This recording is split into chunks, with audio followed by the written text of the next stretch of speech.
IPL cricket போட்டியில் கோடிக்கணக்கான ரூபாயை பெற்றுக்கொண்டு களமிறங்கும் வீரர்கள் ஒருபுறம், போட்டியை கண்டு ரசிக்க நூற்றுக்கணக்கில் செலவழித்து மைதானத்திற்குள் செல்லும் ரசிகர்கள் மறுபுறம்.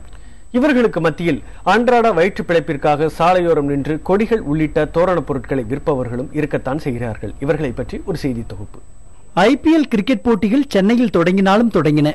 அணிகளின் கொடி விற்பனை, அணிகளின் பெயர் போட்ட தொப்பி, அணி வீரர்கள் பெயர் பொறிக்கப்பட்ட ஜெர்சிகளின் விற்பனை களைகட்டி வருகின்றன.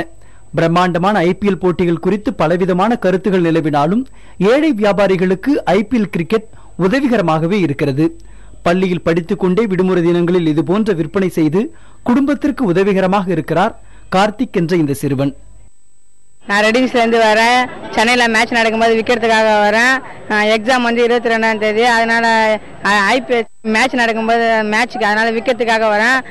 எப்படியும் ஒரு 1000 ரூபாய் 1500 வைப்பேன். அதனால வீட்டில் எடுத்துன்னு போய் கொடுப்பேன்.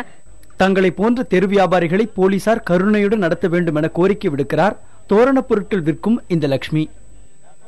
ஆவடியிலேருந்து வரேன். இங்கே சார் சென்னை பக்கத்தில் வியாபாரத்துக்காக நான் வரோம். லாபத்துக்காக வரமாட்டோம். ஏதாவது என்ன அதுக்கு என்ன தொழில் கிடைக்குமோ அதுக்கு நாங்கள் வரோம் வியாபாரத்துக்கு. இதெல்லாம் விற்றுட்டோன்னா ஒரு 400 500 கிடைக்கும், லாபம் கிடைக்கும். கொஞ்சம் கஷ்டம். போலீஸுக்கு தட்டு இந்த பக்கம் அந்த பக்கம் ஓடணும்.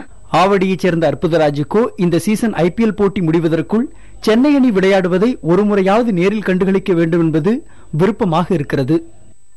நான் ஆவடிலேருந்து வரேன். நான் 11th முடிச்சிருக்கேன். இப்போ வந்து இந்த ஐபிஎல் சீசன் கிரிக்கெட் எனக்கு ரொம்ப இன்ட்ரெஸ்ட். இந்த ஐபிஎல் சீசன் முடிகிறதுக்குள்ள இது மாதிரி வேலை செஞ்சு நான் இந்த ஐபிஎல் மேட்சை பார்த்துடணும். அது என்னோட ஆசை. அதாக தான் நான் இந்த மாதிரி செய்கிறேன். பலரின் பொழுதுபோக்கு சிலருக்கு வியாபாரமாக இருப்பதை ஐபிஎல் களத்திற்கு வெளியேயும் காணத்தான் முடிகிறது. புதிய தலைமுறைக்காக குமரேசன் மற்றும் குதுப்தினுடன் மரியரீகன்.